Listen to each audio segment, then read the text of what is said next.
Vamos a comenzar con la clase, con la presentación de hoy, que seguimos con el seminario de un otro a un otro. Claro. Hoy va a presentar Marité Ferrari y Osvaldo Meira. Vamos a pasar un CBU, porque la reunión de hoy son 500 pesos, como siempre. Y bueno, así que arrancamos. Buen día, ¿eh? Buen día. Buen día.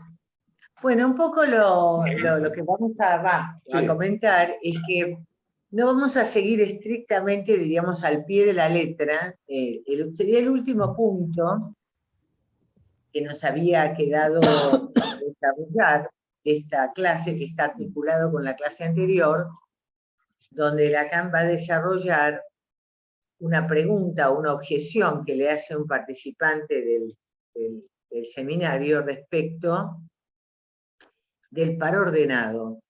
Entonces Lacan va a hacer todo un desarrollo lógico que acá se entiende poco, y entonces por ahí lo que se nos ocurrió es tratar de fundamentar esta explicación, pero desde cuestiones que él viene trabajando de antes, la lógica de Boole, la lógica de conjuntos, ¿no es cierto? Porque claramente la temática del seminario es esta cuestión. El seminario se llama de un otro al otro, del gran otro al pequeño otro. Claramente, bueno, se trata de desarrollar y fundamentar, cuando él escribe en el grafo este lugar del gran otro, bueno, ¿de qué está hablando, digamos, no? Cómo pensar, sobre todo porque en esta parte de la enseñanza de Lacan se va a producir un viraje donde ya el otro va a tomar, digamos, de alguna manera una categoría diferente, sobre todo ya en el seminario próximo, donde, bueno, Lacan empieza, digamos, a formular esta cuestión, bueno, no solamente de la incompletud del otro, sino de la inexistencia del otro, digamos, ¿no? Es decir, en esta parte de su enseñanza. Entonces, bueno, Osvaldo lo que pensó era continuar un poquito con estos desarrollos que permiten entender de qué habla él cuando él habla del par ordenado y de este significante que representa un sujeto para otro. Este era un poco el enmarque de la discusión de hoy, ¿no? Bueno, bueno, está bien. Bueno, buenos días a todos, ¿qué tal? Claro, lástima que no estoy en el lugar, en lo presencial, porque habíamos hecho en el atril, digamos, habíamos puesto algunas cuestiones, digamos, que habíamos desarrollado. Pero bueno, en función de lo que quedamos, planteo la cosa de esta manera. Ahí está. Bueno, la última vez, y acá se los voy a leer porque por lo menos a mí me pasa que tengo que escribir las cosas y no se me disuelven, ¿viste? Es un poco así. Yo escribo para que no se me disuelvan las cosas de la cabeza. Bueno, la última vez llegamos a esto. Al solo, digamos, es como si dijéramos, si solo puedo acceder a lo que me pasa y me incumbe desde el significante, ¿no? Es decir, en la medida que soy lenguajero, solo puedo acceder a lo que me pasa y me incumbe desde el significante. Mi preguntar solo puede surgir o ser de él. Ante la otredad, a esa cuestión otra, que se me ofrece en caso de convocarla. Por eso es que solo se puede cercar al gran otro mediante el significante que lo alude. Es que no puedo hablar desde lo real. No puedo hablar desde lo real. Y así la verdad, entre comillas, hablará desde ella. Pero yo no puedo hablar desde la verdad. Es decir, lenguajeramente, ante la ansia que le es propia a la estructura, al propio lenguaje, se parte del, y acá lo digo yo, esto no lo dice Lacan, del ¿qué me pasa? Yo quiero ubicar una cuestión ahí con el qué me pasa respecto del qué me quiere, ¿no?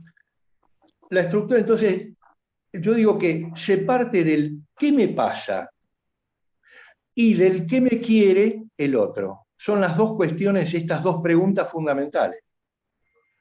Son dos surcos de temáticas del orden de lo pensable, tomados por lo mismo, pero que no son iguales. El qué me pasa se significantiza en el decir fantasmático propio del sujeto, en tanto el goce que siente, apalabrado en el plus de gozar sobre el primario goce de existir. Y el que me quiere, ya incidiendo entonces más en un saber atribuido al campo del horizonte del gran otro. Pero siempre basado en el que me pasa, o sea, parte de mí la cuestión.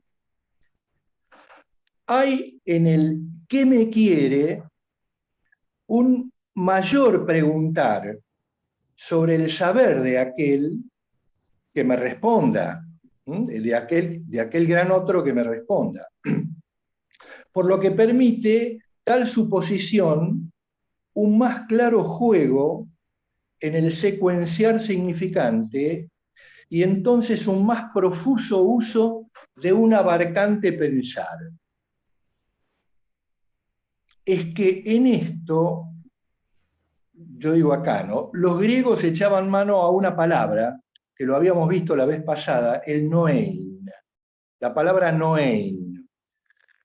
¿Qué es? Implica, traduciéndolo, digamos, es una palabra muy grande, pero que es una palabra muy fundamental, pero que implica el reflexionar, el percibir, el inteligir, hasta el sentir.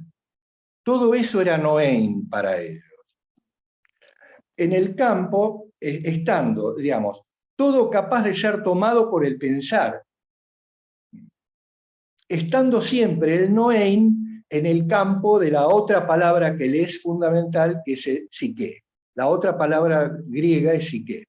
O sea, noein depende de psique. Se ve que la cosa cobra sentido, pero que cuando se la analiza desde el existir, desde luego, del estar uno existiendo, un animal no puede hacer lo que estamos haciendo nosotros.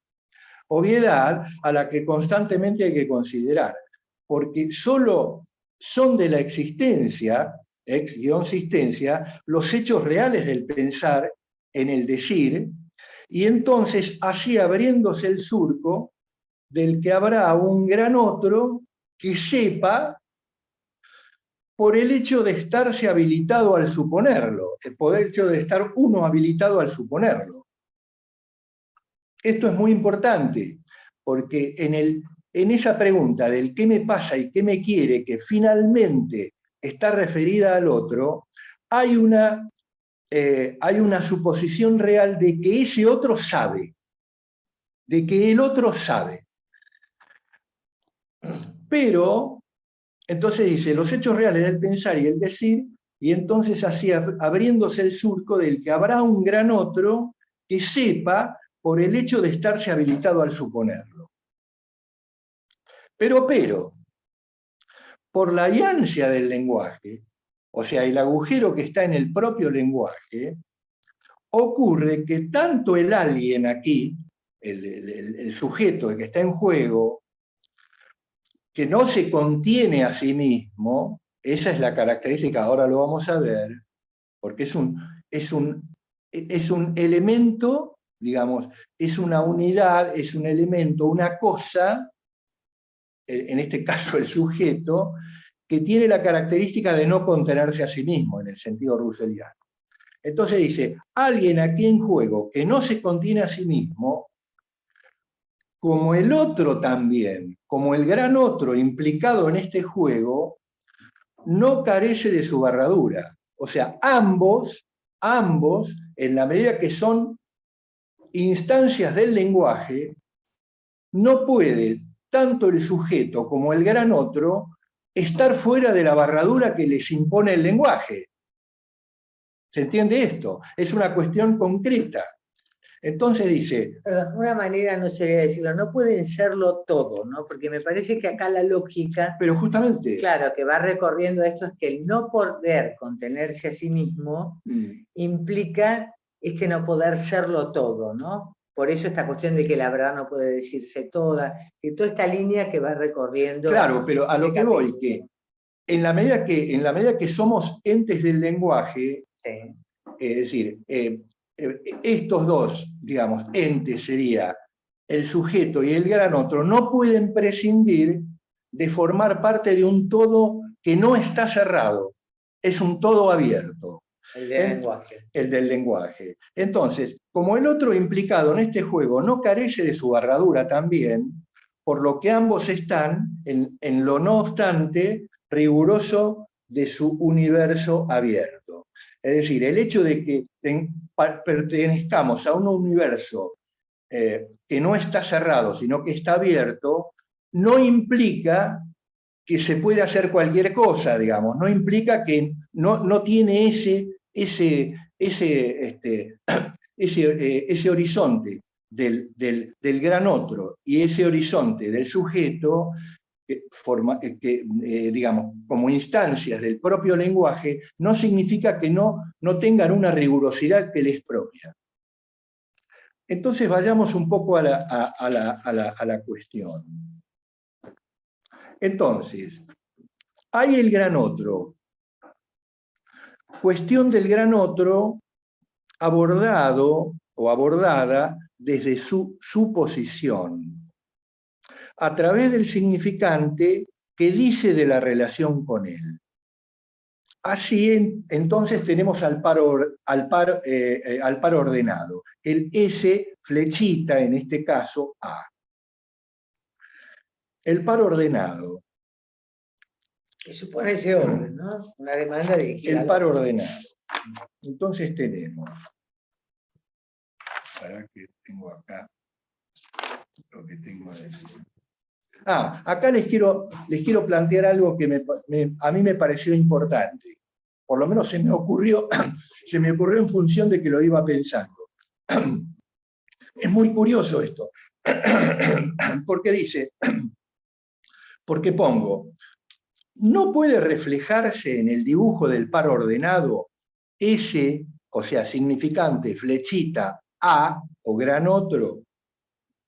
La figura también, no puede reflejarse la figura también del fantasma, en donde está el significante del otro, pero barrado, ¿no es cierto? El significante del sujeto, pero barrado, ¿no? En este caso aquí, no con una flechita, sino con un losange, con un rombo, y del otro lado el A.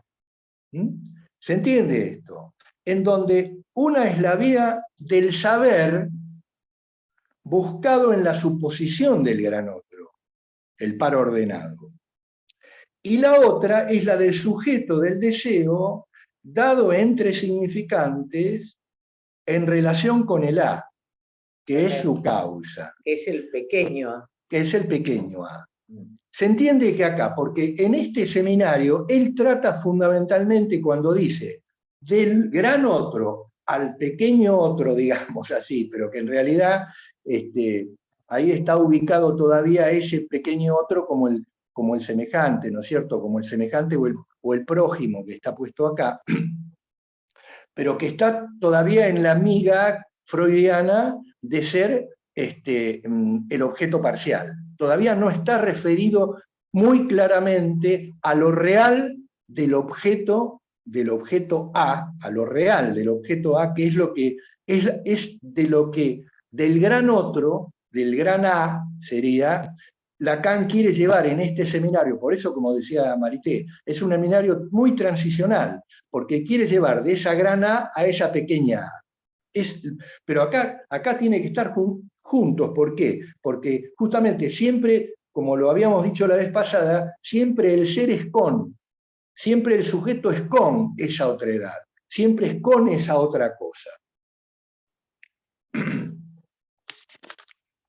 Bueno, entonces dice, el par ordenado, esa especie, yo digo acá, esa especie de mónada diádica. Es medio raro esto. La mónada es la figura que da Leibniz de ser aquello que es absolutamente unitario.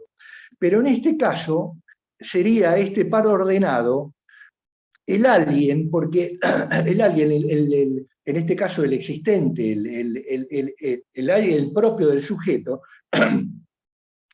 que sería una mónada diádica. ¿Por qué? Porque siempre es con otro.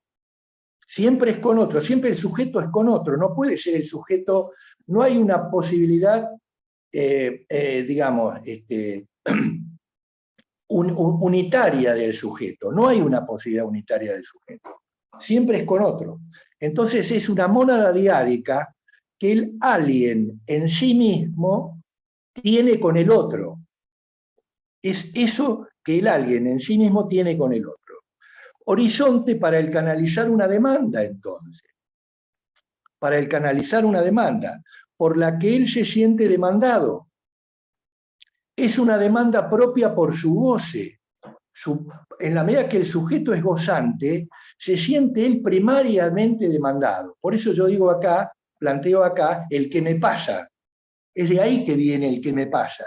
Y ese que me pasa, en la medida que me siento yo demandado, trato de ubicar, debe haber alguien que sepa qué me pasa. Por eso ahí supongo al gran otro.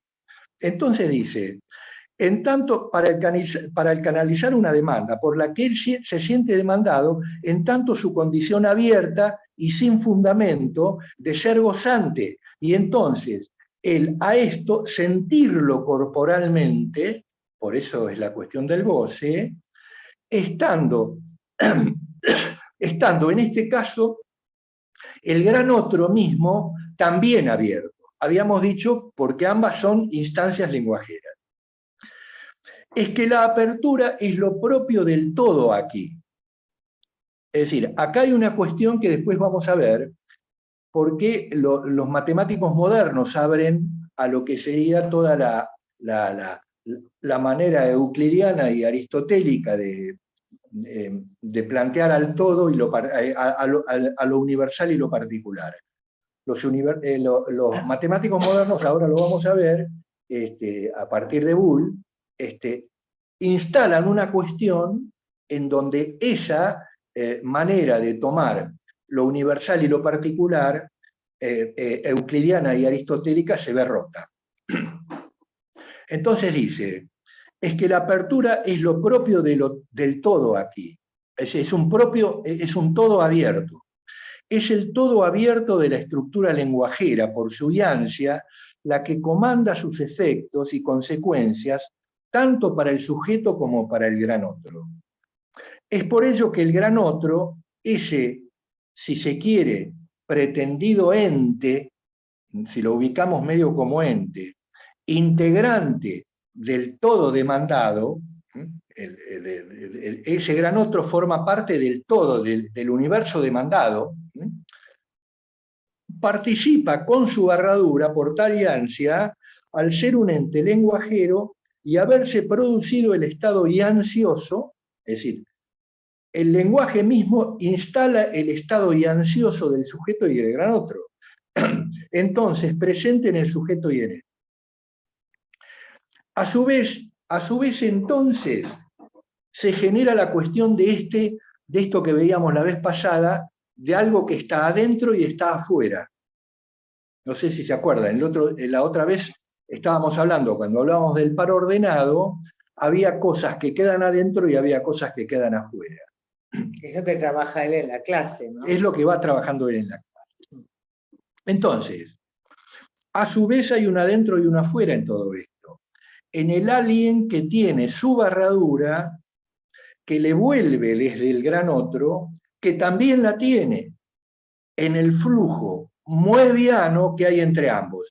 ¿Se acuerdan que la vez pasada habíamos hablado de ese dibujito que va haciendo Lacan de los círculos o de las elipses que se van haciendo, digamos, cada vez mayores, pero que en realidad es un adentro y un afuera falso, porque siempre como es una superficie, en este caso moebiana, no tiene ni afuera ni adentro, es una sola cara, pero que engaña en el sentido de aquello que queda inevitablemente adentro o afuera de acuerdo al momento del tiempo en el que está.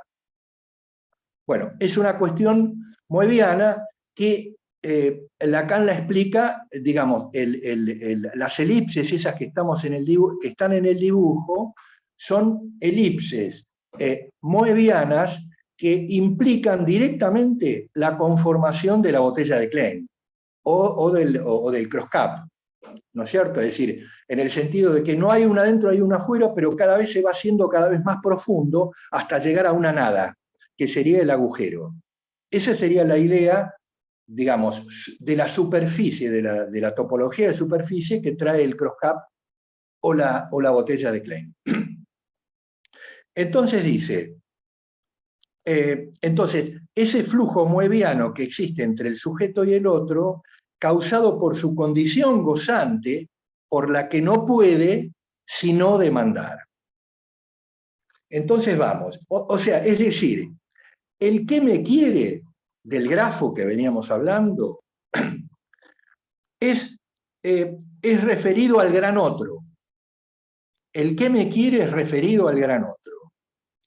El que está, digamos, consustanciado en la misma medida, por lo que habíamos hablado antes, del qué me pasa, que está referido al pequeño otro, que está referido al A. ¿Se entiende? De lo que me causa. Entonces, estas dos cuestiones, tanto el que me pasa como el que me quiere, tienen que ver con el gran otro y con el pequeño otro. Entonces vamos. Es decir, como que uno se dirige al gran otro causado por algo propio. Y es curioso que eso que está dentro de uno, que sería la causa, que es el pequeño A, se va a buscar afuera. Se va a buscar afuera. A que el gran otro que sabe, porque yo lo supongo, me lo va a contestar, me lo va a responder. Esto lo vamos a ver ahora después con Moisés. Bueno, entonces viene. La temática teórica, entonces, estar adentro o estar afuera, es lo que parte había planteado antes, ¿no? Estar adentro o estar afuera, ese algo de estar adentro y afuera, parece haberla introducido Bull. Bull, a mediados del siglo XIX. ¿Me traes un poco de agua? Sí. A mediados del siglo XIX. Ejerciendo una mutación, una transposición con sus conjuntos, los que él los crea, a los conjuntos, sobre el formato clásico venido desde Euclides y Aristóteles, abriendo paso a las matemáticas modernas. En esto ubica a un elemento cualquiera, y acá hay una especie de explicación que habría que dar, en esto ubica a un elemento cualquiera que elevado del caos múltiple de lo universal, sale del caos múltiple que están los distintos unos, el caos de los infinitos unos del universal, esto ya en lenguaje matemático, sale de este universo múltiple, universal y múltiple, sale de como un primus inter pares, fundando, entre comillas, al conjunto ahora de los que quedan en eso, que quedan ahora conformados por conjunto, de los que quedan ahora por su pertenencia a él. Se genera una pertenencia dentro de un conjunto dentro de ese caos universal, por decirlo así. Entonces dice, es una típica, y esto lo digo porque el fulano ese que le había preguntado a Lacan, medio le dice que hay una especie de, bueno, tiene que haber una proposición axiomática, porque es cierto lo que hace Bull. Bull dice, bueno, yo acá en este caos digo lo siguiente, porque a mí se me canta de decirlo y punto. Entonces hay una especie de exceso de autoridad, como lo dice. Que acá lo toma. Que lo toma el abuso de autoridad. El abuso de autoridad. Entonces dice, pero eso también lo ha hecho Bull, y eso lo hace cualquier matemático que se pone a pensar en la cosa de él, ¿no? Entonces dice, es una típica proposición axiomática esta que hace Bull, de venir aquí de un abuso de autoridad por parte de Bull. Pero es un abuso de autoridad muy creativo, porque rompe con Aristóteles y bueno, con la salvedad, ahora y aquí, ¿no? Es decir, muy, muy creativo. Entonces, voy a esto. Ahora, tomando esto de Bull, hay diferencias en la forma de incidir de este uno que está ahora afuera por tal mover, sobre todo cuando el conjunto, aún nombrado, se hace entre los que así se denominan por el solo hecho abstracto de pertenecerle o no a ese conjunto, que en este caso Bull lo plantea que es un conjunto que se da en términos cerrados y completos. Voy al ejemplo. Supongamos, tomamos un caballo, por ejemplo. Tomamos un caballo. Entonces yo digo, el caballo, y acá me excedo, digamos, diciéndolo, el caballo forma parte de la caballosidad, digamos, ¿no? De la especie de los caballos, que forma parte de la familia de los mamíferos, o forma parte, bueno, no del conjunto, sino de la clase de los mamíferos. Ahora ocurre que esto es aplicable entonces a esto que dice acá, que al solo hecho abstracto de pertenecerle o no, en términos cerrados y completos. O sea, por ejemplo... No podría no ser caballo. Él dice, por ejemplo,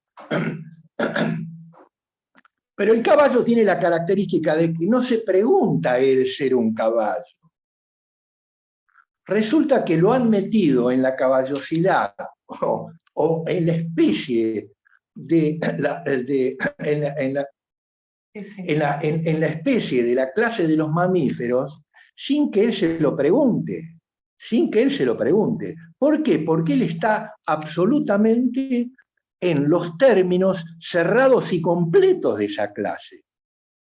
Ahora, fíjense que el nombre, por eso acá en el dibujito está el A grande haciendo un 8 moediano con el A de adentro. O sea, ese dibujito le está dando nombre, ese que quedó afuera, ese nombrar de afuera, le está dando nombre y pertenencia al que queda adentro. Le está dando nombre y pertenencia al que queda adentro. Pero seguimos planteando que el caballo no se pregunta por lo que él es.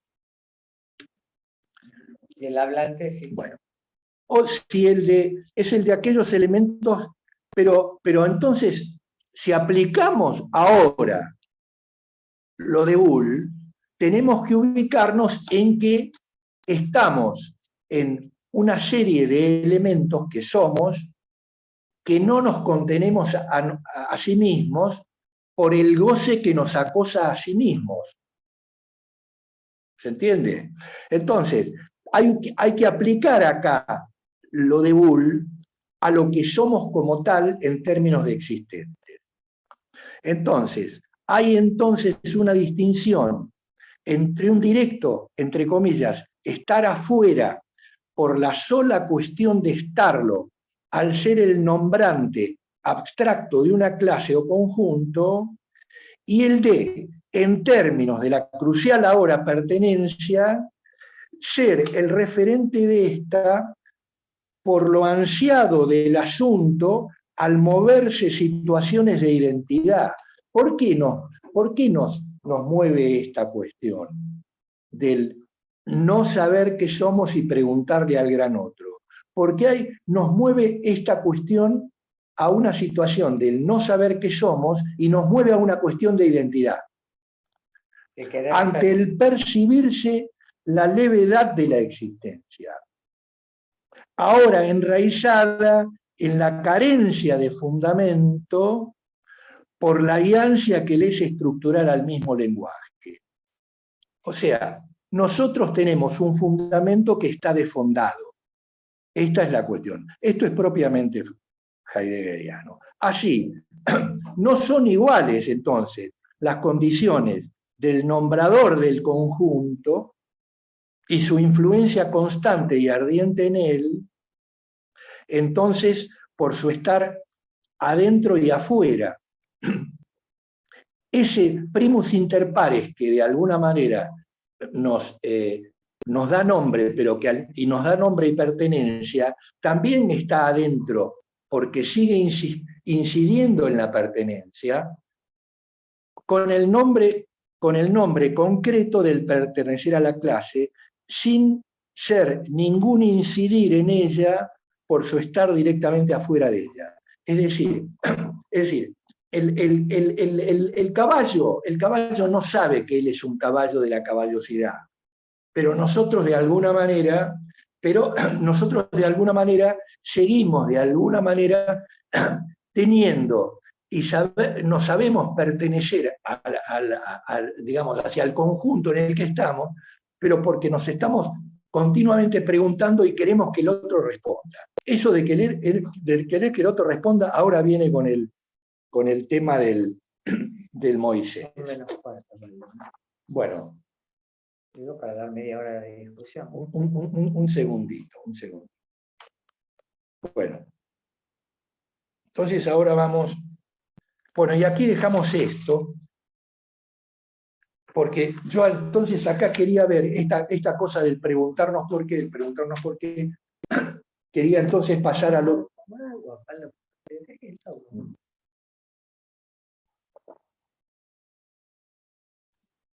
Del querer preguntarnos por qué,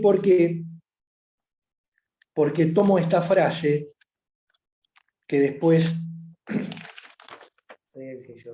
Bueno,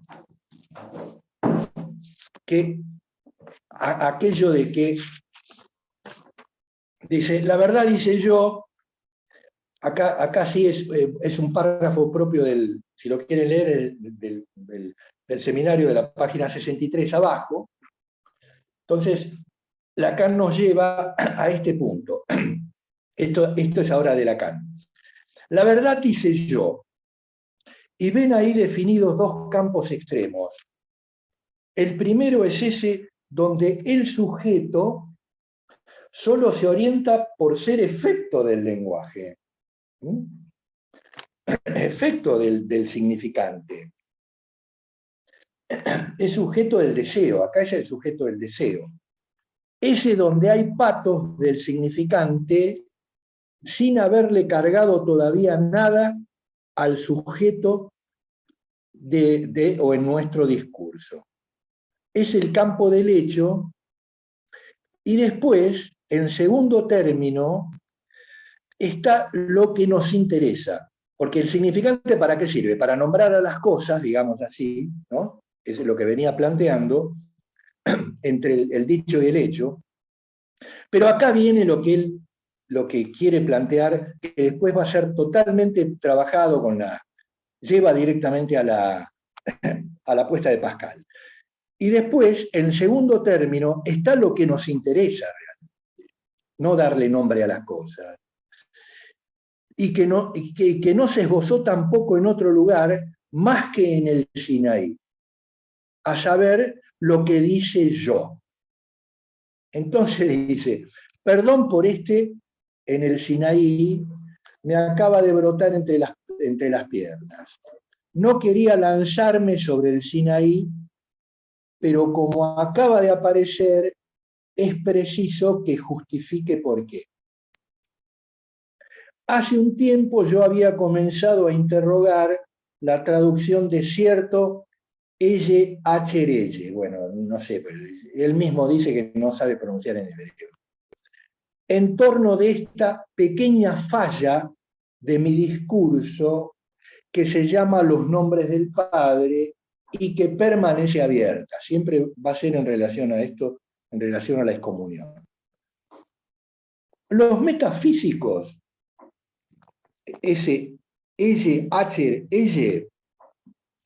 los metafísicos, los pensadores griegos, tradujeron yo soy el que es.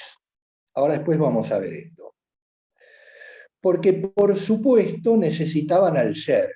Estamos hablando al ser en el sentido parmenídeo, en el primer sentido del ser, en el sentido de lo que es, en el sentido de lo que, no hay otra manera de explicarlo que no sea poniendo ese es con negrita sería, ¿no? Entonces dice, yo soy el que es porque por supuesto necesitaban estos griegos el ser. Solo que aquí no trata de significar esto. Lo que estoy diciendo yo, dice Lacan, no trata de significar, meterse en esa cuestión parmenídea del ser. Hay términos medios. Hablo aquí de personas, dice, ¿no? De sujetos, que dicen, yo soy el que soy, lo cual tiene la bendición romana. Y esto es muy importante porque da la versión de lo creído que eran los romanos, ¿no? Es decir, los romanos se presentaban ante los bárbaros diciendo, yo soy el que soy, ¿no? El imperio, es decir, tengo en sí la manera de ser del imperio, tengo en sí la manera, digamos, de ubicarme en algo que no tiene otra explicación. Lo otro, tú eres un bárbaro, yo soy del imperio, digamos, ¿no? Es el más, digamos, la más clara definición del discurso del amo, es decir, de definirse como el amo. Yo soy el que soy, lo cual tiene la bendición romana, pero que tampoco para mí, dice Lacan, quiere decir nada, porque no estoy hablando de ese fulano que se la cree toda. Entonces dice, por mi parte hice notar que había que escuchar, yo soy lo que soy, que tiene efectivamente por lo menos un valor de puñetazo en la cara. Es decir, rescata de ese decir, de ese decir romano, por lo menos él se está implicando en lo que es, ¿no? Es decir, es importante esto, pero con un puñetazo en la cara. Dice, me preguntan mi nombre, respondo, yo soy lo que soy, y déjenme en paz, ¿no? Déjenme en paz. ¿Qué es lo que hace el pueblo judío desde esa época? Volví sobre el tema de esta traducción, y después va a volver y volver y volver, aunque no pensaba hablarles de ellos hoy. Pero dado que el Sinaí surgió aquí a propósito de la verdad que dice yo, dado que ya está hecho, sigamos. Ya alguien dijo yo, entonces me tengo que hacer cargo de que alguien dijo yo. Creo que hay que traducirlo, esa es la versión que él quiere dar, yo soy lo que yo es. Esto es lo que dice Lacan. Volvamos entonces. Al aparecer, y ya quiero ir terminando. Quiero ir terminando. Al aparecer el Sinaí, ¿qué es lo que aparece en el Sinaí? Aparece ese Moisés subido al Sinaí buscando, digamos, y encuentra en el Sinaí aquello que le habla, que bueno, el mito religioso plantea de que lo que le habla ahí es la zarza ardiente. Recupero esta idea ardiente porque es muy importante. Le habla, el que habla ahí es una zarza ardiente. Habla de las demandas, letras, palabras capaces de operar legalizando sobre el caos de lo gozante. Moisés había subido ahí porque estaba horrorizado de que su pueblo adoraba al becerro de oro, etcétera, etcétera, y entonces veía la cosa caótica, sodomítica, digamos así, de su pueblo, y quería encontrar la manera, con mucha angustia, sube con mucha angustia, tratando de encontrarse con Dios que le dijera cómo hacer para introducir la ley en ese pueblo. Actuando sobre el caos, legalizando sobre el caos de lo gozante. Caos de lo gozante que también él tenía, pero que no lo veía como de él, sino lo veía que los otros estaban en él.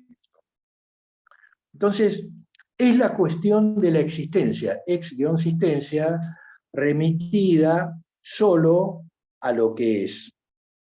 Acá también en este párrafo planteada. Y en este sentido, el demandar de Moisés de que Dios se expida, le diga algo, le dé letra de algo sobre la ley. Así, no va él reivindicando, y esto es muy importante, porque me parece que es lo central del tema, porque va él como yo, digamos, va él como yo, en el sentido, así no va él reivindicando su existencia por la levedad que sentía, y buscando a aquel, con mayúscula aquel, a Dios, que sería el que sí la tendría. Acá se juega esta cuestión, porque él, ante su levedad, no puede definirse como que existe. Para él, el único que efectivamente existe, en términos humanos lo estoy diciendo, el único que existe es Dios. Entonces, como tal, es el único que, como existe como tal para él no por su levedad, es el único que le puede dar letra de esto. Entonces dice, buscando a aquel que sería el que sí la tendría la existencia. Entonces, complicante juego que se entabla aquí entre el creer o la apostasía, porque debía zanjarse en su totalidad por la palabra de aquel. Si yo creo que como por mi levedad en realidad no estoy existiendo y el único que existe es Dios, yo ya estoy creyendo en Dios. Pero resulta que ese tipo, ese Dios, me tiene que tiene que efectivamente existir, es el que me da existencia a mí. ¿Se entiende? Pero yo finalmente entonces tengo que suponerlo de tal manera que tengo que creer absolutamente en él en términos de lo que es su imagen divina. Entonces se crea una cuestión ahí, porque si yo llego a no creer en Dios, estoy absolutamente perdido. ¿Se entiende esta cuestión de posible apostasía o no si uno no cree en esa cuestión? Que debía zanjarse en su totalidad por la palabra de aquel. Pero claro, ocurre que solamente aparece hablando la zarza ardiente. Ocurre que aparece solamente la zarza ardiente. Y así Moisés, después de varios días, bajó con sus tablas, porque él finalmente las ha tenido que esculpir en la madera. En las piedras. En las piedras o en la madera, bueno, no sé, tablas, digo. Bueno, entonces, esto de lo ardiente en las piernas que se le cruza a Lacan, porque lo ardiente tiene que ver con esta cuestión de existencia o no. y lo ardiente tiene que ver con la aparición aquí del yo y del goce, del yo que goza. Hay una discusión al respecto, porque en el... bueno, y ya voy cerrando, en unos minutos ya voy a hacer. Hay una discusión acá, amigos que están muy en la cuestión judía, plantean que ahí no, Acher no significa, ahí no está nombrado el yo, dicen esto, pero bueno, Lacan dice que ahí está nombrado el yo, punto. Aparecen distintas versiones. Entonces aparece la versión griega, como habíamos dicho, de ahí aparece la romana, yo soy el que soy, con su insuflación desde el Circe imperial, y aparece el yo soy lo que yo es. Lo que yo es. O sea, lo que el yo quiere decir, ¿no? Lo que la palabra yo quiere decir. Interpretación de Lacan de la aparición de cierta forma del sujeto. Pero digo, en el sentido de la egoidad, en el sentido de la egoidad. Ahí había en el dibujo está esta cuestión. La egoidad es ese sí mismo que genera una egoidad, un campo de la egoidad, un campo del yo. Formato en donde el sentido sí mismo, en tanto el goce de existir propio, aparece nombrándose yo, pero en un afirmándose con un soy que no necesariamente es el de que se la cree al modo del amo romano. Abro el tema planteando que el existente, el ex-sistente, percibidor de su sí mismo, lenguajeramente opera en su egoidad y mediante sus presentarse ficcionales. O sea, la egoidad se presenta en sus presentarse ficcionales, como siendo el yo de la conciencia y como el ser, el sujeto de su deseo inconsciente. Son los dos aspectos en donde esta egoidad, este sí mismo de la egoidad se presenta. Lacan aparece en esto enredado entre las piernas por su eterna descalificación de la metafísica clásica y por tal debate no aparecer claramente definida la cuestión tan clásica y cartesiana del no discriminar a la existencia, que es propio de lo humano, de la existencia como tal de algo, la existencia vana. Temática que siempre ha surgido oscureciendo la discusión entre la existencia humana y la existencia de Dios con el creyente. ¿Por qué? Porque si uno se pone a discutir si existo o no, me lleva directamente a esta cuestión de, pero entonces Dios existe como existo yo, y me lleva a una cuestión de poder llegar a discutir si creo o no en él, que es un poco lo que habíamos planteado. Y es a donde... Sí. Perdóname, ¿puedes ir más o menos cerrando? Porque son las 10 y así abrimos un poco a la... No, lo que quiero decir, la última parte es lo que abre a los siguientes capítulos de la cuestión de la puesta de trabajar. Ya estamos.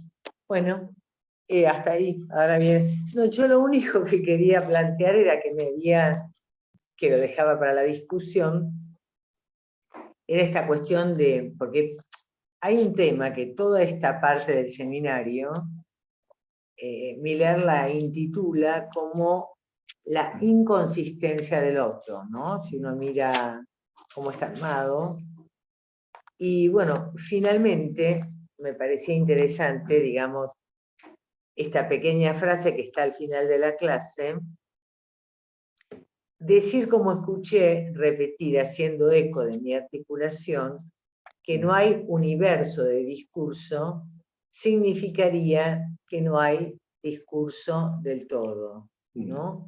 En esta demanda dirigida al otro respecto de que en el otro habría un saber, implica una suposición, y que bueno, me parece, porque esto de alguna manera, digamos, porque esto no estamos haciendo metafísica, es lo que le está intentando Pero no tiene nada que ver esto. Claro, es situar en la experiencia del análisis, cómo se aborda, cómo finalmente en esa direccionalidad, según un supuesto saber que el analista aportaría, se tiene que llegar, digamos, a situar este punto de imposibilidad de saber, ¿no? Esta cuestión, digamos, por eso cuando va Moisés, se encuentra solamente con que está la zarza ardiente, no le dicen nada, ¿no? Este es el punto, no hay discurso del todo. Bueno, hasta ahí, y bueno, abrimos la discusión. Bueno, muy interesante, ¿eh? Muchas gracias, Osvaldo. De hecho, ahora abrimos el debate, pero ya que estoy como coordinadora, se me armaba ahí recién en lo último que decías, y lo dejo así como una especie de pregunta, o sea, tres dimensiones, que no sé si de hecho va armando, digamos, se va ubicando acá lo real, lo imaginario, lo simbólico, pero porque estaría el plano de este Dios, digamos, de este al cual se le demanda que responda a la cuestión del yo, que gozo, el plano de este yo que se ubicaría acá en Moisés, que vos lo ponés como el que va a demandar, y el plano del soy. ¿Se entiende lo que digo? Del soy. O sea, del soy. Vos ubicaste acá como en esta cuestión del Sinaí a un Moisés que va en demanda de ubicar a un saber que le permita poner un orden a lo gozante, y a su vez está el soy, que sería aquello indefinido, aquello que estaría en el plano de lo ardiente, del caos a su vez, no sé. Es como, ubico tres cuestiones acá, me parece que se ubicarían, ¿no? No sé si lo dejo así como una especie de cuestión a preguntarte, ¿no? Pero bueno, que igual, si querés, ahora estaba Luz, me dice que está levantando la mano, pero no puede, que está allí, en la cosa misma, después está Gustavo y está Graciela, así que bueno, si le damos para Luz que hable primero, después Gustavo y después Graciela. Bueno, sí, gracias Osvaldo, esto da para mucho, y pensaba dos cuestiones. Una, que lo que está trabajando Lacan en este seminario, cómo después lo retoma en varios lugares, pero me acordé en el Atolondradicho, y que también después en Ancor, con esa famosa frase, que se diga queda olvidado tras lo que se dice, lo que se escucha, ¿no? Por la cuestión del par ordenado, porque el dicho no anda sin el decir, que es lo que trabaja acá, ¿no? Que el decir se demuestra por escapar al dicho, y que se diga plantea la existencia también, ¿no? Entonces, como él después continúa con esto, en el hecho de hablar aparece el decir, ¿no? Y el dicho que tiene a su vez algo de verdad a develar. Eso por un lado. Y por el otro lado, acá en esta clase, en relación al deseo y la demanda, Lacan dice que el deseo no es más que la desinencia del decir, y por eso esta desinencia primero debe delimitarse en el puro decir, allí donde solo el aparato lógico puede demostrar su falla. Y me quedé pensando en esta palabra desinencia, ¿no? ¿Cómo se entiende? Bueno, porque uno lo piensa, el verbo, que está la raíz, está la desinencia sería lo que va variando, ¿no? Que si serían las modalidades del decir que van configurando al sujeto, que hacen a la presentación clínica, ¿no? Que se diga, pero ¿cuál es la modalidad de ese hecho del decir, ¿no? Porque él acá también trabaja el sufrimiento, el patos, como que no existe sino por el hecho de que es dicho. De que se diga. Dicho, bueno, por esa línea estaba pensando. Decir nunca es completo, ¿verdad? Nunca se puede decirlo. Bueno, no sé, Gustavo, ¿querés seguir vos? ¿Está bien, Osvaldo, o querés contestar? Está Gustavo y Graciela. No, que siga, que ¿Cómo siga. que? Bien. Sigan. Está silenciado, Gustavo. Ahí está. Bien, bien. Ok. Esto es algo incurable, ¿no? Como que uno habla y hay que desilenciarse, ¿no? Uno nunca se termina de acordar que hay que silenciarse. Me parece, bueno, me evocaron varias cosas, ¿no? Por un lado, esto que mencionaba Graciela al principio, que habíamos trabajado en la otra clase, la cuestión de la paradoja de Russell, es decir, cómo pensar, según esta clase, que haya un conjunto de significantes que no se contienen a sí mismos, ¿no? Que no se significan a sí mismos, ¿no? Porque ahí dice que el S2 tampoco el S1 no se contiene a sí mismo, el S2 tampoco se contiene a sí mismo. Entonces, ¿cómo pensar al gran otro como un conjunto de significantes que no se contienen a sí mismos? ¿No? Entonces, bueno, ahí hay un problema que introduce una paradoja. Por otro lado, como haciendo un poco de historia, para Aristóteles la referencia última era Dios, ¿sí? Para Descartes es, digamos, también, pero puede aparecer la posibilidad de un demonio que mienta. Por lo tanto, ahí se nos complica a nosotros porque entonces la verdad puede mentir. Con lo que Descartes inaugura la cuestión de que, bueno, que se trata del pensar, de que el ser es el pensar. Ahora, nosotros somos herederos de eso, ¿no? Y herederos de eso y también, paralelamente, de un saber que estaba repartido entre los dioses, entre los griegos, digamos, del politeísmo, y la aparición del judeocristianismo, en donde hay un Dios que dice efectivamente yo soy el que soy. Ahora, para nosotros, ¿dónde está la verdad? ¿No? ¿Dónde está la verdad? Porque ya, bueno, se trata justamente a partir de Descartes ya no ponerla en Dios, ¿sí? Pero ¿en qué lugar entonces? Es decir, ¿quién es el garante de la verdad? ¿Sí? ¿Dónde ubicamos la verdad? Bueno, en nuestro tiempo la verdad está ubicada en la ciencia, ¿sí? Ese es el lugar de la verdad, es decir, aquello que es comprobable, aquello que está demostrado, se dice, se ha demostrado que tal, está comprobado que ese es el lugar de la verdad en nuestro tiempo. Ahora, los psicoanalistas somos hijos de la ciencia, pero no vamos por la vía de la comprobación, digamos, como de la ciencia. Y sin embargo, alguna referencia a la verdad tenemos que tener. ¿Cuál es esa referencia a la verdad? Creo que esta es la cuestión candente de este seminario, digamos, ¿dónde la buscamos? ¿Cuál es nuestra referencia para orientarnos? ¿Sí? Porque, siguiendo a Lacan, podemos llegar a decir esto: yo, la verdad, miento. ¿Sí? Yo, la verdad, miento, porque el mentir también es una verdad. Entonces, ¿no? Si hasta la verdad puede mentir. Bueno, esa es una cuestión que me gustaría dejar planteada para discutirla, que tiene que ver con la paradoja de Russell. Es decir, que nuestro abordaje de lo real es paradójico.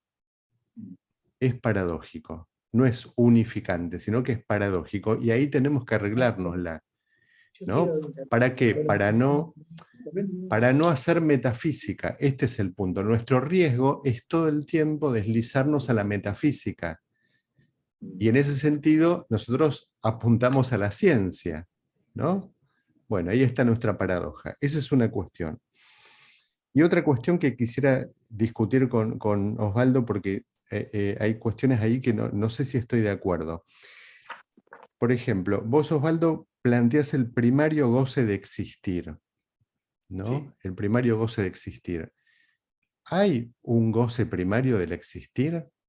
¿No? Digamos, podemos hablar de un goce primario del existir. No es ¿No es eso como un punto de partida hasta pre-freudiano, diría yo? Es una pregunta, la dejo ahí, ¿sí? Y otra cuestión para discutir. A mí me parece que del gran otro al pequeño otro, no es que es un paso al objeto A, que ya estaba mencionado en el Seminario de la Angustia, ya venía mencionado de antes, entonces no es que necesita el pequeño otro para acceder al objeto A. Me parece que necesita del pequeño otro porque es con el pequeño otro que se establece un lazo discursivo del que cae del plato el objeto A, digamos, como efecto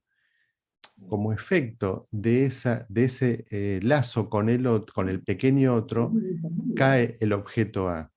Pero ese pequeño otro y el objeto A son completamente cosas diferentes, que ya, digamos, ya había mencionado, ya había hecho el invento del objeto A. Entonces acá me parece que es por otra vía que quiere llegar al objeto A, pero no como un pequeño otro como intermediario. Eso es lo que planteo como discusión. Bueno, gracias. ¿Estamos? No sé si podría... No sé si querés... perdón. No, una sola cuestión que me parece muy, por lo menos, no sé si Osvaldo quiere decir, que es muy interesante esta cuestión del estatuto de la verdad, porque justamente se anuda lo que yo quería traer respecto de que la verdad no puede decirse toda, porque no hay universo de discurso. Es decir, justamente ahí está la cuestión de esta especie de la verdad que se puede leer entre líneas, pero creo que justamente la cuestión de la verdad no hace a la atribución de una verdad comprobable para un universo, sino que el estatuto de la verdad hace a la absoluta singularidad de la experiencia del análisis, donde se va encontrando la condición de goce que resulta la más verdadera para cada uno. Y esta es un poco la tensión crucial entre el psicoanálisis y la ciencia, porque justamente estamos en la absoluta singularidad, donde no hay verdades, sino que hay una aproximación a lo que es más verdadero para cada uno en relación al goce que le resulta indispensable para poder existir, ¿no? Este era un poco, nada más. Graciela. Sí, acuerdo completamente con lo que está planteando Marité, esta relación entre la verdad y el goce, ¿no? Y me parece que justamente si pensamos la verdad como un efecto, no como algo, no un efecto de verdad, me parece que se lo podría ubicar como efecto de la misma división del sujeto que aparece en esta fórmula de yo soy lo que yo es. Me pareció extraordinaria cuando ahora se la escuchaba a Osvaldo, porque ahí está la división del sujeto. Yo soy lo que yo es decir, hay un existente que lee a ese yo. Y eso implica la división. Y la división es un efecto de verdad. Por ubicarlo cercanamente, esto no es posible en la psicosis. Esto de yo soy lo que yo es. No, esta división no es posible. Ahí es yo soy lo que soy. Bueno. Bueno, es impresionante, digamos, la cantidad de cuestiones que surgen en todo esto, porque es bastante central. Yo, digamos, creo que en parte está contestada la cuestión, me parece, de la verdad por lo que dijo Marité en ese sentido. Yo quiero hacerles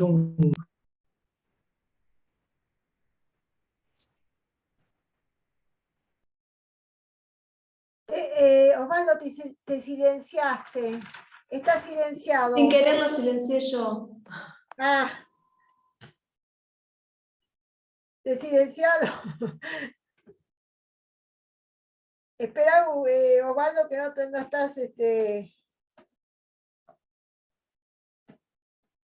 ¿O que se dice? Osvaldo, fíjate que yo te silencié sin querer y seguí silenciado. A ver. Ahora, dale. Ahora. Bueno, yo lo que les quiero decir es que evidentemente muchas de las cosas que planteo, yo sé que suenan medio ríspidas al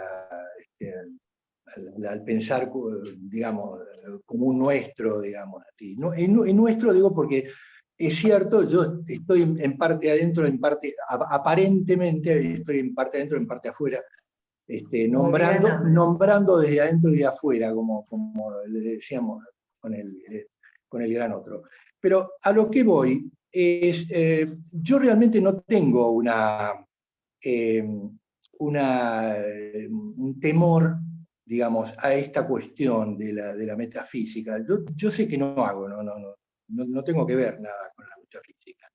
Pero me interesa aquellas cosas que, bueno, que todo el mundo ha pensado, es decir, que incluso los metafísicos o los matemáticos piensan, o los científicos piensan. Para ubicar esta cuestión del bochín, de cómo se acerca uno al bochín de la verdad, que es imposible. ¿Por qué? Pero porque es imposible hablar desde la verdad. La verdad es lo real. La verdad es digamos, lo verdadero, pero que no tiene una forma determinada. No es que ya está escrito, no.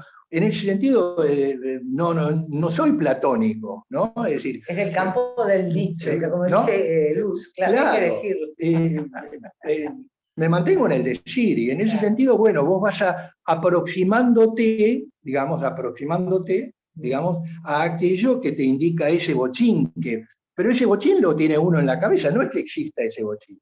Digamos, eso va apareciendo. Y va apareciendo ¿por qué? Porque tiene que ver con el existo. ¿No? Tomo acá esa palabra que me planteó Patricia con el soy. Porque hay una fuerza en el soy que percibe Lacan cuando dice, sí, los romanos, en vez de plantear la cuestión metafísica, qué sé yo, parmenidea del ser, se ubican ellos diciendo algo. Ellos se están oponiendo al bárbaro, no importa, pero ellos ya dicen que, ya ellos, por decirlo rápidamente, sienten algo desde ellos para decir yo. ¿Se entiende esto? Y eso de sentir algo desde ellos para decir yo, es lo que de alguna manera trata de rescatar Lacan para ubicar esa palabra.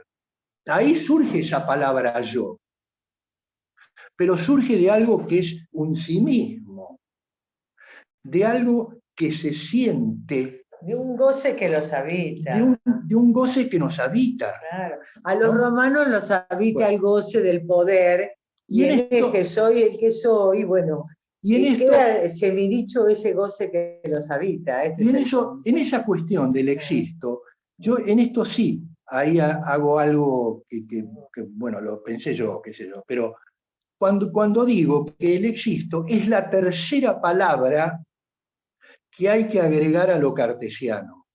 Porque Descartes se ubica el yo pienso, luego existo, pero el existo que dice Descartes no es el ex-sisto. Yo pienso y como tal, como me siento,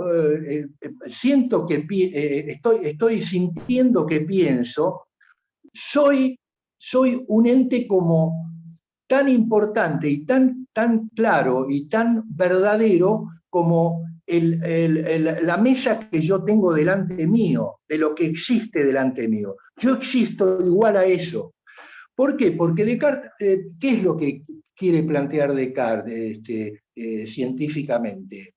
Porque si él no pensaba que como tal no existía tan concretamente como la mesa o la silla que tenía delante, él no podía ser científico de decir que existe, porque si él decía que no existía igual que la existencia concreta de esa mesa, no podía hacer ningún cálculo, es decir, no podía decir nada sobre eso en términos verdaderos. Eso es lo que pensaba Descartes.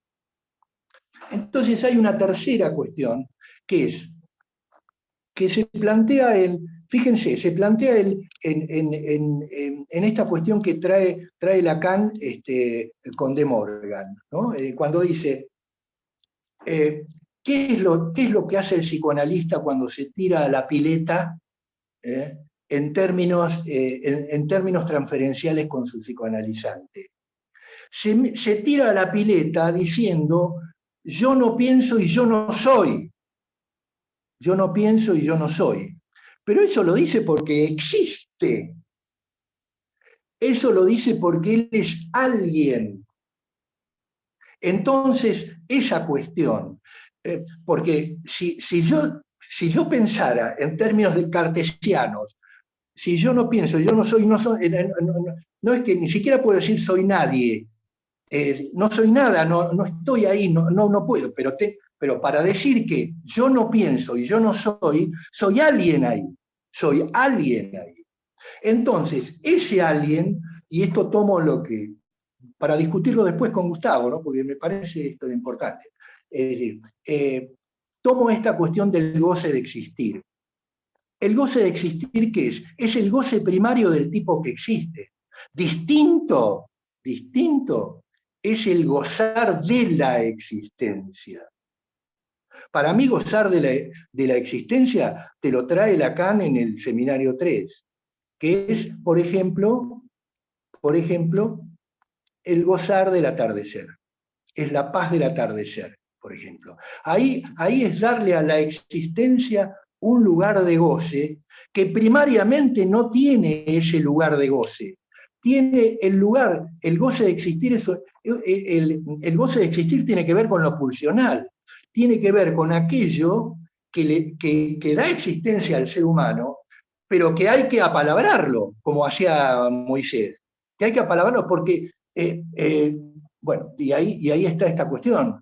Una cuestión es la pulsión de vida, digamos así, la pulsión de muerte, como dice Freud, de la cual me parece que no hay que estar de acuerdo, porque no hay una dualidad pulsional. Es decir, no hay una pulsión de muerte, no hay algo que empuje directamente a la muerte. Lo que empuja directamente a la muerte es cuando no está bien apalabrada, ese goce que no está bien apalabrado. Ese goce de existir hay que apalabrarlo para que no nos mande al carajo, digamos. Esto es lo que quiero decir. Hay que ordenarlo, hay que apalabrarlo. Entonces, ven que acá el tema del existir tiene que estar, porque el existir es el que te da la idea, te permite decir el que soy. Es decir, yo soy acá, yo estoy acá, pero estoy existiendo acá, no soy una cosa acá, como diría Descartes. Porque si Descartes, ¿qué era lo que planteaba? Si todo el tema de la verdad se la planteó a Dios, está claro que Dios puede haber un diablo que nos pueda engañar. Por eso Descartes, todo lo que planteaba, lo que quería decir plantear científicamente, sé que él no me engañaría. Y ahí tiene que caer directamente. Pero, ¿por qué sé que él no me engañaría? Y bueno, porque estoy pensando estas cosas, pero porque no terminó de decir esto, porque existo. Por eso estoy diciendo estas cosas. Un perro no puede pensar estas cosas. No sé, me parecen cosas que son muy centrales, muy elementales, y que para mí no tienen nada que ver es de darle un más allá a la metafísica, no tiene nada que ver con eso. Tiene que ver con lo que yo hago clínicamente. Tiene que ver con lo que yo hago clínicamente.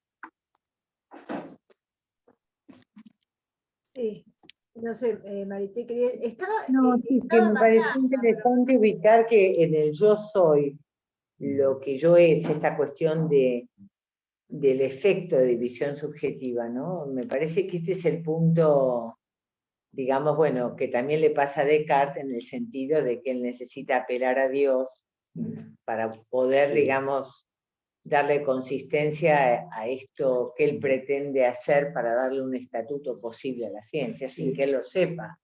Porque además siempre está el tema de que pareciera que, bueno, en realidad la única verdad, si uno, como que nosotros los psicoanalistas conocemos, lo que más se acerca a la verdad es la castración, ¿no? Bueno, claro, la verdad es la castración. Parece que eso pero es, ¿no? que justamente uno lee, por ejemplo, digamos, meditaciones filosóficas de Descartes, pero lo angustiado que estaba cuando veía que la vela se derritía y él se sentía que se derretía también. Es decir, ahí habla él desde la angustia. Entonces, necesariamente, como él no tenía la posibilidad, qué sé yo, o no se jugaba por pensar de que él existía como cualquier ser humano, sino que estaba de alguna manera ubicado en función de que la verdad se la debía a Dios.